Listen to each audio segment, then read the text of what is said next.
आज हम बात करने वाले हैं कि टीवी के केसेस में एफडीसी का मतलब क्या होता है, फिक्स्ड डोज कॉम्बिनेशन। मैं आपको दो सिनेरियो देता हूँ। एक तो ये कि चार अलग अलग दवाइयाँ को आप खा रहे हो। दूसरा ऑप्शन है कि ये चार मेडिसिन को कंबाइन करके मैंने एक टैबलेट में इंक्लूड कर दिया हूँ। तो कौन सा ऑप्शन बेटर है? डेफिनेटली सेकंड ऑप्शन बेटर है कि अलग अलग दवाइयाँ ना खा के यार इसको हम एक ही टैबलेट में कंबाइन करके लिया जाए तो ये ज़्यादा आसान है। तो सिंपल भाषा में इसी को हम बोलते हैं एफडीसी, फिक्स्ड डोज कॉम्बिनेशन। मतलब कि अलग अलग मेडिसिन के डोज को फिक्स करके इसको एक टैबलेट में इंक्लूड कर दिया गया है, that is fixed dose combination. तो ये दो तरीके का होता है, 4 एफडीसी एंड 3 एफडीसी। 4 का मतलब है कि इसमें चार दवाई का कॉम्बिनेशन होगा। 3 का मतलब है कि इसमें तीन ड्रग्स का कॉम्बिनेशन होगा। तो 4 एफडीसी जो है इंटेंसिव फेज में दी जाती है, जो कि शुरुआती 2 महीने के लिए दिया जाता है। और 3 एफडीसी कंटिन्यूशन फेज में दी जाती है, जो कि वेरी करती है।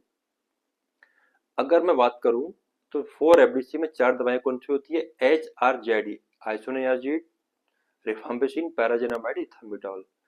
3 एफडीसी में आइसोनियाजिड, रिफाम्पिसिन एंड इथाम्बुटोल। तो इनका डोज है, जो फिक्स्ड डोज है, दोनों में सेम रहेगा। केवल 3 एफडीसी में एक मेडिसिन कम रहेगी। और 4 एफडीसी की मैं डोज की बात करूं तो isoniazid is 75 milligram, rifampicin is 150 milligram, paracetamol is 400 milligram and ethambutol is 275 milligram। दोनों केसेस में डोज सेम हुआ।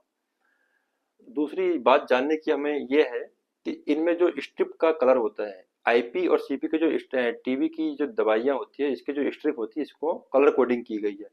जो आईपी 4 एफडीसी की स्ट्रिप का कलर जो होता है रेड होता है, और 3 एफडीसी का ग्रीन होता है। इससे फायदा क्या है?